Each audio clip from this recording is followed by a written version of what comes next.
Zaheerabad BRS party parliament అభ్యర్థి గాలి అనిల్ కుమార్ ఇప్పుడిప్పుడే నామినేషన్ మాజీ మంత్రి హరీష్ రావుతో నామినేషన్ వేసింది. అందులో భాగంగా మనతో పాటు గాలి అనిల్ కుమార్ ఉన్నారు. సార్ చెప్పండి, ఎట్లా ఉంది ఇప్పుడు ప్రచారం, ఎట్లా ఉంది, ప్రజల్లో ఎటువంటి స్పందన వస్తుందని చెప్పొచ్చు? ఈరోజు తిరుగుతూ ఉంటే జనాలంతా మన సార్ని ఎందుకు ఓడగొట్టుకున్నాం, కేసీఆర్ గారిని ఎందుకు ఓడగొట్టుకున్నాం అనే పశ్చాత్తాపడుతూ ఉన్నారు. ఈరోజు మేము కేసీఆర్ వస్తాడు అనుకున్నాం, కానీ ఇక్కడ మా ఎమ్మెల్యే అనుకోలేదు, మేము కేసీఆర్ గవర్నమెంట్ ఫామ్ అవుతుంది అనుకున్నాం, కానీ బాధపడుతూ ఉన్నారు. ఎందుకంటే వాళ్ళు ఇచ్చి దొంగ హామీలు ఇచ్చి ఒక్క హామీ కూడా నెరవేర్చకుండా దొంగ హామీలను నమ్మి తెలంగాణ ప్రజానికాన్ని మొత్తం మోసపోయారు. ఈరోజు కేసీఆర్ గారు అభివృద్ధి చేసిన కానీ కేసీఆర్ సంక్షేమ పథకాలు కానీ ప్రతి ఒక్కరికి చెందింది, ప్రతి కుటుంబానికి చెందింది. ఈరోజు కాంగ్రెస్ పార్టీ వచ్చి ఏ పథకాన్ని కూడా దాన్ని అమలు చేయక సతమవుతూ ఉన్నారు. ఈరోజు మరి అట్లాంటి వ్యక్తులకు మేము ఎందుకు ఓటేసినామని ఇలా బాధపడుతూ ఉన్నారు. రైతులు అయితే చాలా బాధపడతారు. ఈరోజు రైతులు క్వింటాల్కు కొంట అని చెప్పి కొంటలేరు. ఇప్పటికి 500 బోనస్ ఇస్తాను ఇవ్వట్లే. ఎక్కడి ధాన్యం అక్కడ రోడ్ల మీద ఎండపోయి అకాల వర్షాలకు మొలకలు వెళ్తూ ఉన్నాయి. ఈరోజు కొనేటోడు కూడా దిక్కులేదు, కాంటలు కూడా దిక్కులేదు. చాలా రైతాంగం అంతా బాధపడతా ఉంది. యువత అంతా కూడా మాకు యువతకు 4000 రూపాయలు ఇస్తున్నది నిరుద్యోగికి, అది కూడా లేదు. మాకు మా అక్క చెల్లెళ్ళకు 2500 ఇస్తానండి, అది లేదు. మా అక్క చెల్లెళ్ళకు స్కూటీలు ఇస్తానండి, అది లేదు. పింఛన్లు 4000 ఇస్తానండి, అది కూడా లేదు. ఇట్లా ఏ హామీ కూడా నెరవేర్చకుండా ఇలా ప్రజల్ని మోసం చేసిరు ఈరోజు కాంగ్రెస్. రేపు పార్లమెంట్ ఎలక్షన్లు మే 13 నాడు మరి పోలింగ్ జరగబోతా ఉంది. ఖచ్చితంగా వాళ్ళ కర్రు కాల్చి వాత పెడతామని చెప్పి ప్రజలే చెప్తా ఉన్నారు. ఈరోజు చాలా బాధపడతా ఉన్నారు ఇలా వెళ్తూ ఉంటే.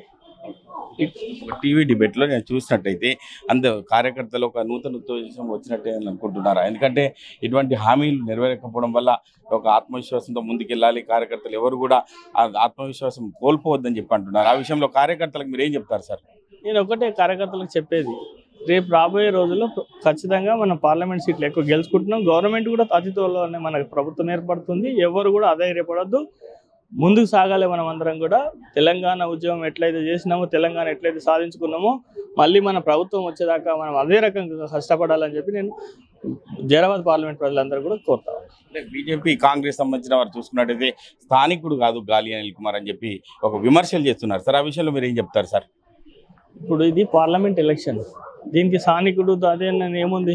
ఇప్పుడు మోడీ గుజరాత్కి వెళ్ళి వచ్చి వారణాసిలో పోటీ చేస్తూ ఉన్నాడు. స్థానిక నేను మెదక్ జిల్లా వాసిని, నాది మాడిగిలో కూడా నా సొంత ఇల్లు ఉంది జైరాబాద్లో. ఎవ్వరు కూడా దాన్ని క్వశ్చన్ చేయట్లేదు. కావాలని చెప్పి కొంతమంది దాన్ని క్రియేట్ చేస్తూ ఉన్నారు. అట్లాంటిది ఏం లేదు. ఈరోజు కాంగ్రెస్ నాయకుడు కానీ బీజేపీ నాయకుడు కానీ ఇద్దరికి గట్టిగా బుద్ధి చెప్పి పంపించేందుకు తయారున్నారు. ఓకే, అంటే కాంగ్రెస్ పార్టీ రాష్ట్రంలో అధికారంలో ఉంది, బీజేపీ పార్టీ దేశంలో అధికారం ఉంది కాబట్టి మీ పార్టీ నుంచి వలసలుగా వెళ్ళిపోతున్నారు. ఆ విషయంలో కార్యకర్తలకు మీరు ఏం చెప్తారు సార్? చివరగా ఇవాళ మేము ఒక్కటే, కార్యకర్తలు ఎవ్వరు కూడా చెక్కు చెదరలే. ఓన్లీ లీడర్షిప్, వాళ్ళ అవకాశాల గురించి, వాళ్ళ ఆస్తులు కాపాడుకోవాలి, వాళ్ళ మీద బెదిరించి, అంటే అధికారం ఉంటుంది కదా, వాళ్ళని బెదిరించి చేసే వాళ్ళ ఆస్తులు ఇది చేసుకోవాలని చెప్పి అధికార పార్టీకి పోతారు. వాళ్ళ ఇంకా ఒక ఓటర్ కూడా లేడు. ప్రతి కార్యకర్త ఇలా స్ట్రాంగ్ అయ్యారు. ఇంకా వాడు పోతే ఇంకా 10 మంది తయారయ్యారు. అట్లా తెలంగాణ ఉద్యమంలో కూడా ఎవరు లీడర్లు లేరు. అంతా ఉద్యమకారులు, పిల్లలే, యూతే తెలంగాణ ఉద్యమాన్ని నడిపి తెలంగాణ తీసుకొచ్చింది. ఈఎల్ఓ లీడర్ పోతే భయపడే పార్టీ కాదు ఇది, భయపడే కార్యకర్తలు కాదు. ఇంకో లీడర్ పోతే ఇంకొక లీడర్ తయారవుతాడని చెప్పి చెప్తాను. ఓకే, అంటే కార్యకర్తకి ఏమైనా కేసీఆర్ నేనే స్వతహాగా వస్తా, కార్యకర్తలను కాపాడుకుంటా అని చెప్తా అంటారు.